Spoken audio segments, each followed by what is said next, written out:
there and welcome to our show, The Shit No One Tells You About Writing.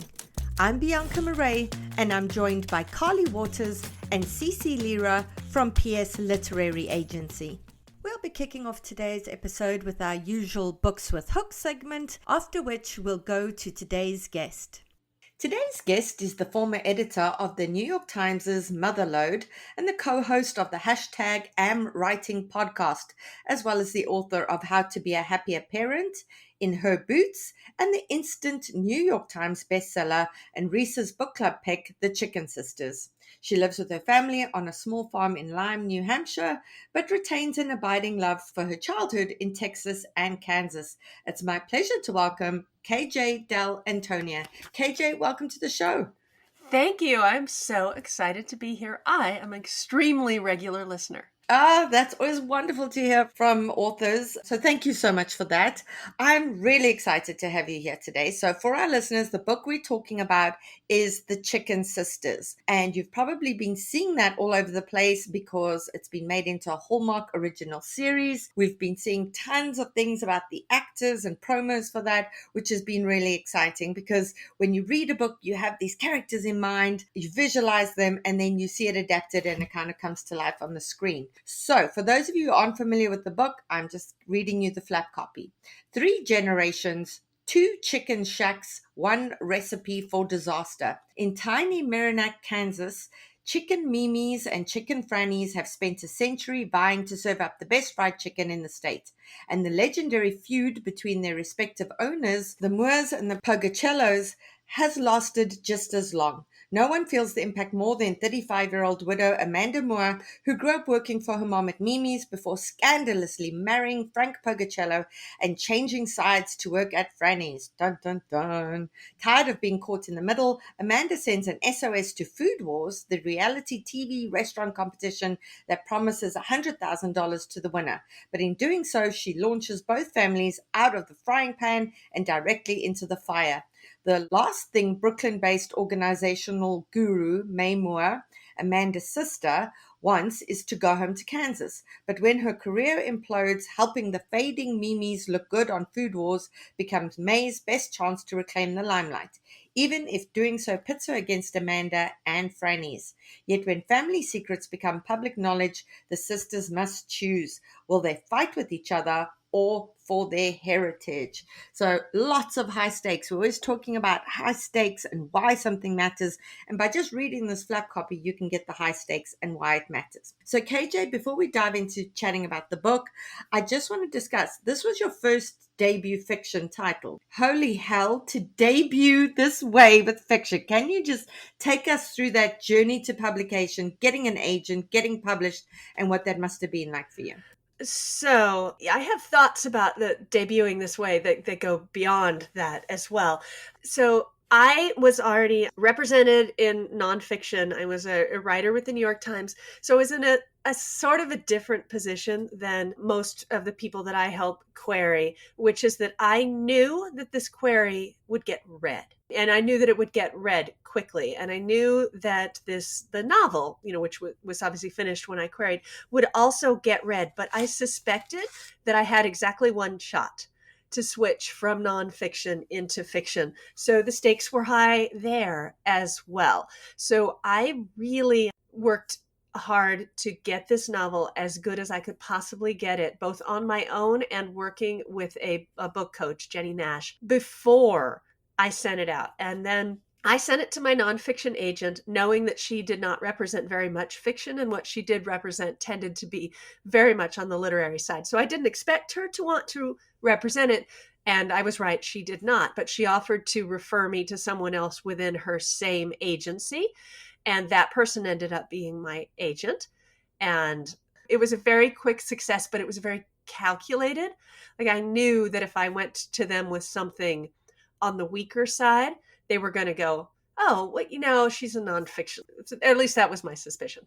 Anyway, and then we had this novel, which was in pretty polished shape. So it went out and it ended up as a preempt with Putnam.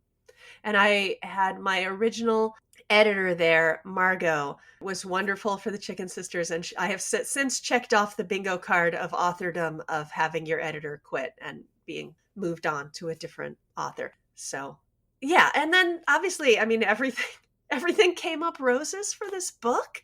And I've written 2 cents, and neither has been as successful. So I got all the feels about that, man. Yeah, that's the thing that people don't realize is when you debut big, you set the bar really high. And, it's so hard to do better than that. And then you're like, what? Is it just downhill from there? And then, you have authors like me who debuted quietly. And with every, successive book, you're like hoping to finally get the New York Times bestseller. I think it means that no matter where we are in our journey, we are dissatisfied, right? It doesn't matter. I think so. Yeah, I think we are always sitting around raising our bars, and there's a little mini Reese's Book Club author club of like, oh, this will probably be my most successful book. There are exceptions to that rule within the Reese's because there's hierarchies within everything, right? So, I'm having this really peculiar moment of having once again enormous success with my first book, but my third book, Playing the Witch Card, which is the obvious October book, it doesn't get as much attention because it didn't have that kind of success, although it's just as good. It really is. I swear to you, non-me commentators have said as much. So you just kind of don't know when that lightning is going to strike. And trust me that I love the lightning and I love this book, and it's been really fun to come back to that in this way. But it's also kind of really like my outside on Instagram right now looks extraordinary. My inside is a mess because I've just, spent months on a draft that I'm not sure is ever going to see the light of day. Yeah. Yeah. Listen, this is the shit no one tells you about writing, people. And, same as KJ, I lost my editor at Putnam with my second book. I then came out with a third book with an entirely different publisher. Loved that editor, have just lost her.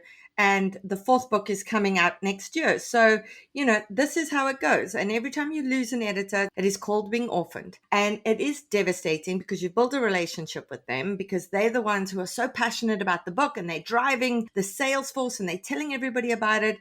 And so being handed to somebody else, it sounds pretty simple, but it actually is a big thing in an author's life. But it's happening more and more. It's becoming more the norm these days, right?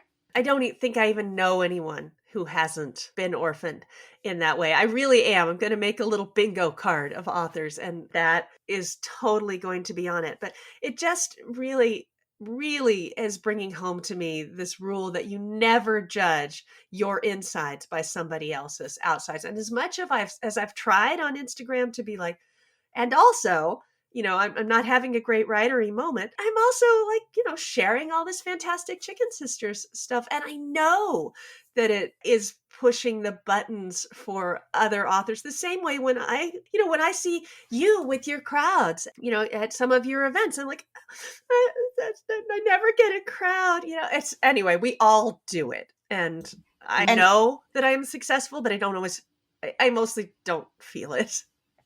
I love that we're having this discussion, which was not on my bingo card for today, but it is important because there are the times that I have gone on tour and I walk into a bookstore and there is no one there, which is kind of preferable because then I'm like, okay, I can go back to my hotel room, get back into my pajamas, open a bag of chips and, just cry myself to sleep. But then that one person will wander off the street to get out of the damn rain and they're not there for you and they're not going to buy the book, but there they are sitting in front of you. So you've got to go through the whole spiel. So all of these things are on the author bingo card. Not everything that is on the author bingo card is going to be something great, is going to be something amazing. There are incredible things, and very few people get to tick off Reese's Book Club, but there are just as many shitty things. And we're not saying this to discourage you. We're just saying it to say this is the author life, and you need to be prepared for all of it. Yeah. Yeah. I mean, I guarantee you that Emily Henry has bad days. Anyway. So, but now we get to talk about some of the good stuff, right? And I'm happy. I'm super excited to do that too. Right. So what I want to dive into is whenever we speak about world building on the podcast, we tend to associate it with fantasy novels or with science fiction novels or something dystopian. But what really hit me with this novel was the amount of world building that had to go into it, either before you started writing it, or as you were writing it, you were going, oh shit, I don't know what's happening with this. I need to figure this out. I need to work out family trees. So for our listeners, this takes place in a very particular kind of town. It's a small town, but the two feuding sort of chicken sisters come from a long line of feuding family members. And we go back to like grandparents, great grandparents. And there's this one marrying that one and that one marrying this one. So can you speak a bit about world building when it comes to normal fiction that is not fantasy based? So it doesn't need to be this, what is the magic system of the world, but certainly knowing as the author, what does this town look like? What are the dynamics? What are the politics? And where do these feuds come from over however many generations? Yeah, I've also written one with magic world building at this point too. So I can compare.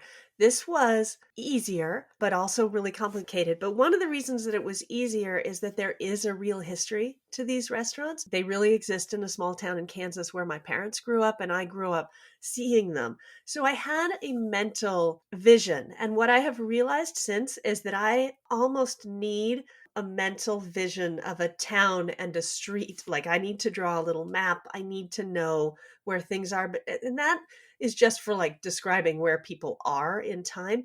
But I also need a mental vision of a house. And I typically just take something from my real life and put it in there. But you are absolutely right that this had to go back generations. And let me say that what I did first was to do too much. I could tell you in great detail the history of the liquor laws and their differences between Kansas and Missouri, which these towns are on the Kansas-Missouri line. My editor was like, you know what? No one wants to know that. So yeah, I had huge amounts of backstory that ends up getting pared down into just a few lines here and there. But I think that it has to happen. And I have also learned that for me, I can't name a character without knowing what their mother would have named them. And what their mother would have named them has something to do with what her mother named her. and, and so on and so forth. So I've learned to do that without actually putting it in the book, but I do have to do it because that is how that works. Like if you had a really hard name to spell, maybe you give your child something easier because you think that was torture. Anyway, it is world building. It is not magic system building, but it is really important and it gives you a basis from which to grow the characters. Yeah, it's like an iceberg. Not everything's going to find its way onto the page. There's this whole thing under the water that the reader perhaps doesn't see, but you can't get to the part that they do see without knowing all of that, at least as the author. So was it a case of you sat first and mapped that all out and had it very clear in your mind, so you knew all of that before you began writing? Or was it a case of, I'm going to write, and each time I need to figure something out, I'm going to stop and flesh out what I know more? Because for me, I can't sit and work it all out beforehand. I'm a needs-based world builder. I definitely didn't work it out all ahead of time. I mean, I have this cheat in that the restaurants, I mean, they don't exist and the history is totally different than what is in the book. But I think the cheat here is that they've been growing in my head since I was little because they were something that I was curious about since I was little. When I have done it since, it's really been mostly needs based. For playing the witch card, I needed a small Kansas town and I had kind of one in mind and I was able to drive through it while touring, and I put that in quotes, for In Her Boots, which entailed driving from Texas to Kansas in a car, which I did partly so I could stop and take some pictures of this town. But I didn't know what I needed until I started writing. I just kind of built a little reservoir that I could use.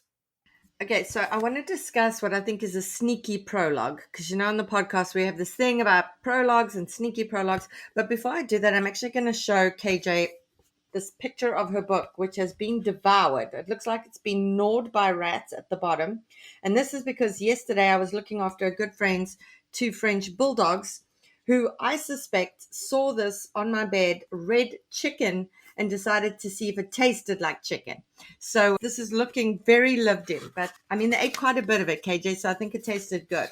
Right. So this book starts with the kind of sneaky prologue. It's not called a prologue. And it goes, the hit TFC series Food Wars is back, and this time it's personal. We're looking for rival restaurants with a deeper connection, married chefs, best friends with dueling taco trucks. If you're a restaurant owner or worker who shares a bond with the crew at a competing restaurant in your town, we want to hear from you. And so it goes. It lays it out of what they're looking for in the show. And then we get a bunch of drafted emails from Amanda to Sabrina at the Food Channel. And it's a draft. And then we see the draft is deleted. And then there's another draft. And that draft is deleted. And then there's another draft. Until we finally see what is sent. And it's so interesting to start in this way because I thought it was such a clever way of giving the reader context, kind of backstory, but without making it seem like backstory. So was that your intention in the drafting process of those emails? Yes. I don't think I thought of it until I started to write them. Once I knew that this was going to be I think I knew from the beginning that this was going to be a reality TV competition between the two restaurants. And I started with that ad. I don't know that those are the first words I wrote, but it was always the beginning. And then I very quickly realized that by creating those draft emails, which it's really hard not to read people's email too, like they're little, little potato chips, and you just kind of, so they have that already sort of built in. But yeah, I very quickly realized that I could use that, the fact that there's a word limit in the request for the email, and then the idea that Amanda would be trying to give them, like, she would want to give them this whole history, and of course she can't. So the fact that she'd then pick and choose, like, okay, in this email it's the history of the restaurants, and in this email it's the family history of the existing family's feud, and in this one, and then finally in the end it's just a very, simple and straightforward one. But yeah, that was calculated, and I don't know if I'll ever think of such a good idea again. Yeah, so this is the thing about being experimental with your writing is that there are different ways to give backstory. There are different ways to give exposition and be experimental with it. Play around with it. Say, how can I do it in a way that's fresh and that's new and that delivers it without the reader even knowing that they get it? And it was only after I'd read all of it that I was like, this is such an interesting way of doing that. And I wouldn't have thought about that. So definitely for our listeners, have fun with the way that you do these kinds of things. Something else that KJ did so perfectly is in the email, Amanda's writing from the first person perspective. So she's using her own voice, her own sort of vocabulary, her own sort of stilted phrasing. But then the rest of the book is written in like third person close. So you get the narrator's voice rather than Amanda's voice.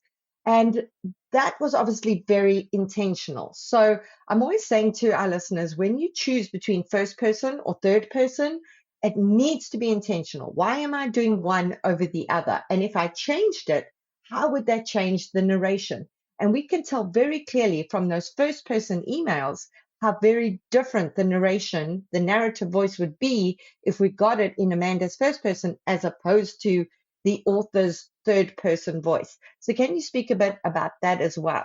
Yes, I've also had the experience of changing a book from third person to third person, or back and forth, or yeah, a variety of exciting messing around with that. I wrote this in third person close in part because that is my favorite way to read, and also because it is dual POV, and dual POV that are both in first person can be very confusing.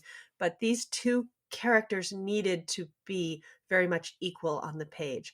And then the final thing is that, yes, I don't know that I could sustain Amanda as a character, especially in the beginning, is very unconfident. She's very hesitant. She's very uncertain about the various decisions that she has made, but she also doesn't want to admit that to herself. And I think I would find that very hard to sustain in the first person. I think part of the reason that this is in third person close is that one of these characters would sound more like me, and the other one very much would not. And yet I have equal understanding and sympathy with them both. If I had written May, who's the character that I more easily relate to her life choices, in the first person and Amanda in the third, I think it would have come through that May was more important to me, which she was in the beginning, but she doesn't end up in the end. So yeah, that would not have been the right choice. And I never did it that way. This one's been in third person close the whole time. And interestingly, in the TV series, they added an omniscient narrator.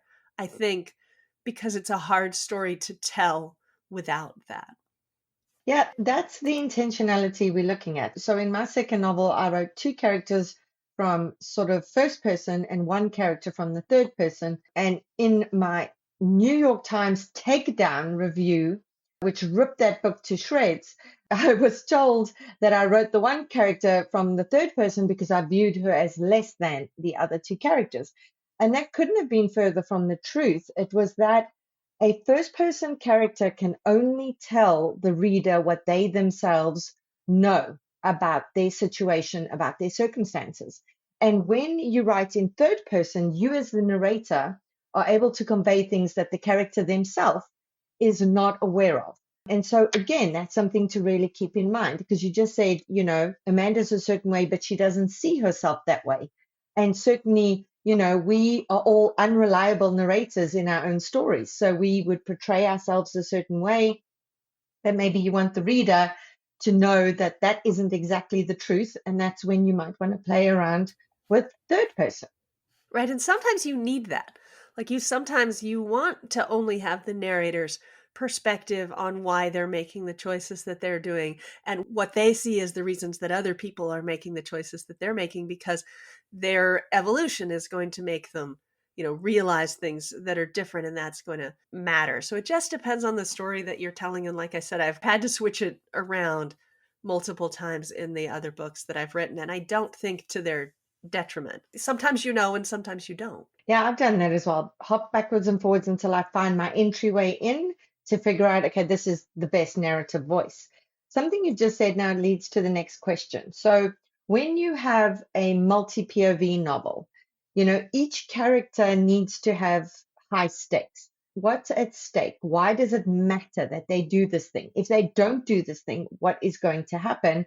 And then, of course, you want the character's arc. You want them to go on a journey. Who they are at the end of the book needs to be different to who they were at the beginning of the book. This is true for most stories. Obviously, there are always stories in which the character stays completely the same, but they affect change around them. But for most stories, with this book, it was very clear early on what was at stake for Amanda, what was at stake for May, why they needed to do this, and then how the stakes got up, and then their character arc. But this is so much harder when you've got two main characters, and so you've only got 40,000 words to develop each of them to be in their interiority, their emotionality as you take them through it. Whereas if you only have one character in a novel, you have the entire novel to do that. So can you speak a bit about setting it up for yourself up front, what the stakes were, making it clear on the page what their wants and their needs are? Because I think that's so important in the first act to tip the dominoes over and to drive the plot forward. So, to some extent, this has become a lot easier to explain because I've spent a fair amount of time talking about this book and thinking about it. So, what I struggle to remember is how much of this was intentional and how much of it I had to find my way to. But especially looking at it now, these two characters are what they want and what they need to learn is completely in opposition to each other. And it is kind of funny because it was sort of my way of saying that there's no right choice here, which of course is one of their primary goals is for the other to admit that they were right all along. So Amanda needs to give herself permission to leave this small town. May needs to realize that there's something to be said for coming back to the small town. So they have this opposing journey, which turned out to work extremely well. But yeah, it's very difficult to snug it in to 40,000 words. And it meant for me that there's almost no side character story here. Both the mother and the mother in law also have very small arcs, but they are in the book small and direct and fairly precise. And in an earlier draft, one of Amanda's kids in particular also had a big arc, and that had to come out. There just wasn't room. So what turns out is that all of that side character stuff has to really stay underneath and in the background in order to have a dual POV two-story book that is within, the 100,000 word. I think this is like 106,000 words, which is a little long.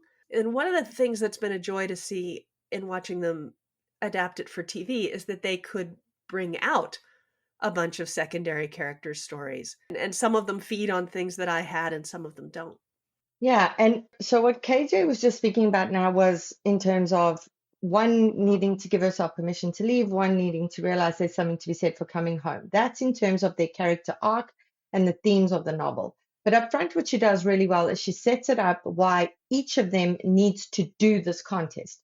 So Amanda wants to bring in more business. The business is failing, things are not going well. She has her needs for wanting to do it, and her sister is, she's working on another show, and she doesn't really think her sister, well, she actually doesn't want her sister to be a part of it, and she doesn't think her sister will be a part of it. But suddenly her sister gets booted out of that. And so she needs to validate herself by moving on to something else.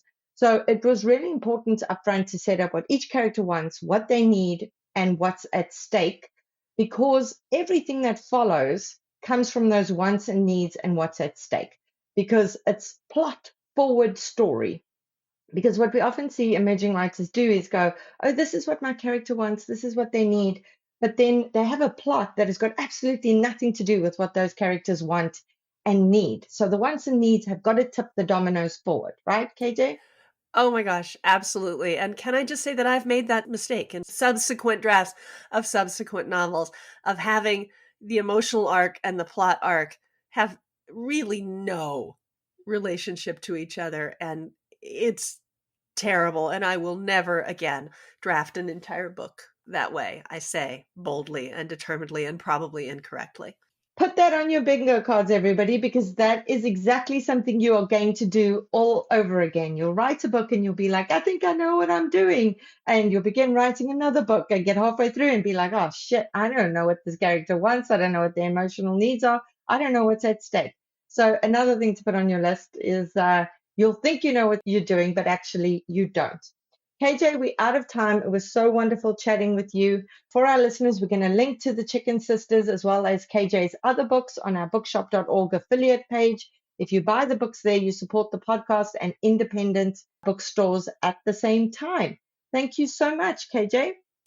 Thank you. This was super fun. I love listening to you interview, and being interviewed by you is, obviously just as good. A reminder that this is an unscripted program, and our conversations have been edited and condensed and is not a full picture of our feedback or conversation directly with each author. As always, refer back to our written notes for the fulsome picture. Carly Waters and Cece Lira are agents at PS Literary Agency, but their work on this podcast is not affiliated with the agency, and the views expressed by Carly and Cece on this podcast are solely that of them as podcast co-hosts and do not necessarily reflect the views, opinions, policies, or position of PS Literary Agency. A reminder about all the ways that you can support us as a show: rate us 5 stars on Apple Podcasts, tell your writing friends about us.